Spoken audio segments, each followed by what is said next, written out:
Hello, and welcome to our second part of Native Americans and Pacific Islanders PowerPoint voiceover.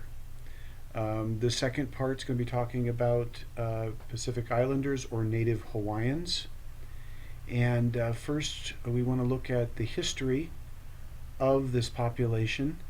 The Pacific Islanders or the Hawaiians based in Hawaii actually were immigrant seafarers from the Marquesas, a group of islands in the South Pacific, in approximately 500 AD, and they traveled to Hawaii and settled there.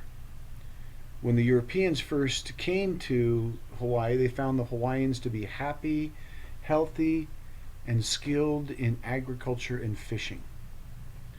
Ancient Hawaiian life was a complex spiritual and physical connection between humans, animals, the earth, and plants as well. And unfortunately, like many indigenous populations, contacts with Europeans brought contagious diseases that reduced the population from estimated from 400,000 to a million to 40,000 in 100 years. Following I want to call it noventimation, the book actually says decimation of this group. Unfortunately, that's not enough because decimation really means 1 in 10. In the ancient Roman Empire, if a Roman general wanted to punish a unit for not performing well, they would conduct decimation and count every 10 soldiers and take their head off. So really decimation only means 10%, when in reality 90%. So I made up the word noventimation, which really means 90% of the population was destroyed by disease, essentially. Following this population, Caucasian industrialists effectively stole the land from the Hawaiians, and in an act called the Great Mahale of 1848, changed lands rights laws, and many Hawaiian families lost their lands due to not understanding the concept of land ownership. This effectively ended Hawaiian rule. And after that, those Hawaiians that didn't own land were not allowed to fish, gather, or engage in other traditionally cultural activities. In addition to this, the influx of missionaries and Protestantism condemned the many belief systems of the Kanaka Maoli, which essentially is a fancy name for the Hawaiians. In working with Hawaiian families, aka Kanaka Maoli, to be culturally competent, clinicians need to be aware of two basic issues.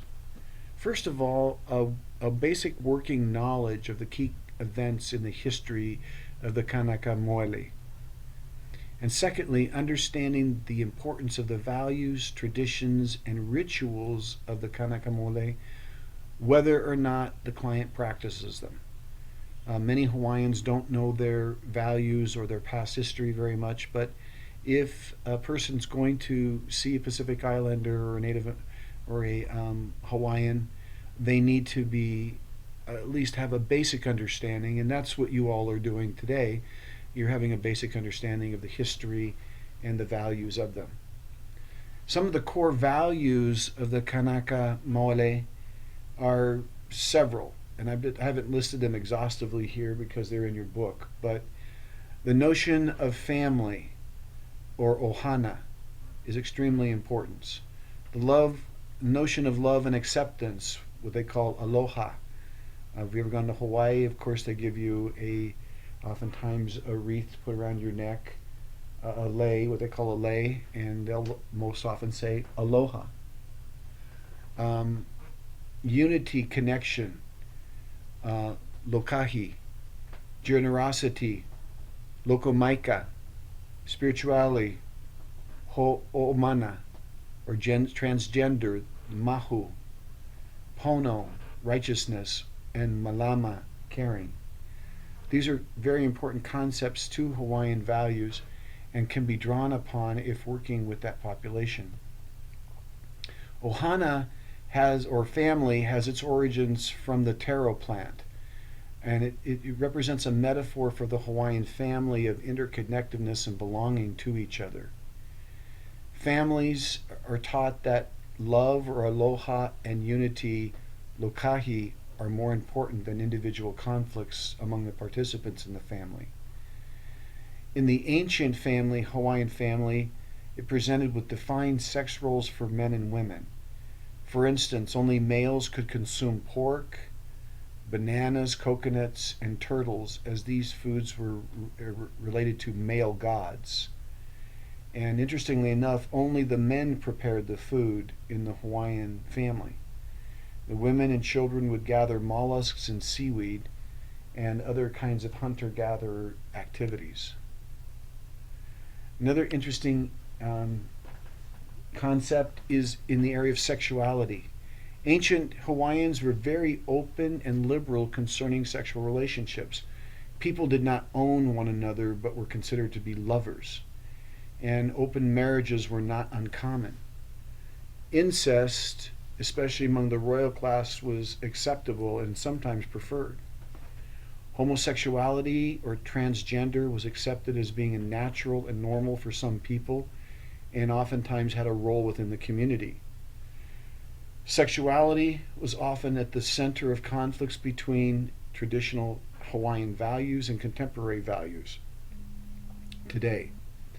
And clinicians can help families dealing with mahu, that is transgender, by appealing to the concepts of aloha and lokahi. So even if you have a Hawaiian family that may be Christian or Catholic and has adopted those values, they still may have the values of aloha and lokahi and be able to access those in dealing with issues of transgender or homosexuality, which might run contrary to their Christian faith. Many Hawaiians have blended Western and Hawaiian concepts and may have sort of this strange melding between Christianity and even ancient Hawaiian culture as well. Here are some psychosocial problems associated with the Kanaka Moali. This is on page 69 in your book. For instance, Native Hawaiian students in the 8th to 12th grade use more tobacco, alcohol, and drugs more than any other ethnic group. Only half of the Kanaka Moali who reside in the state complete high school, and those who attend college, only 15% graduate. Native Hawaiians are among those with the highest rates of obesity, hypertension, and cancer-related deaths in the United States. Hawaiians make up 39% of the inmate population in Hawaii's correctional facilities, most in the state.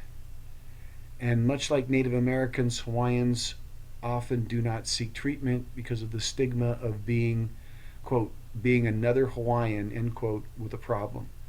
As such, they often experience low self-esteem in their cultural identity. This concept of self-hatred of one's ethnic background is discussed in a very famous book by Paulo Freire in his book Pedagogy of the Oppressed, where he talks about how people that were once oppressed often become the oppressors of other people. And people that are oppressed often become self-oppressive inside because they can't accept parts of themselves based on how the general society treats them. The book calls this internalized oppression, which essentially is internalizing the societal messages and accepting them to turn against the self. Through the mirror neuron process of introjection, these messages are incorporated into the concept of the self.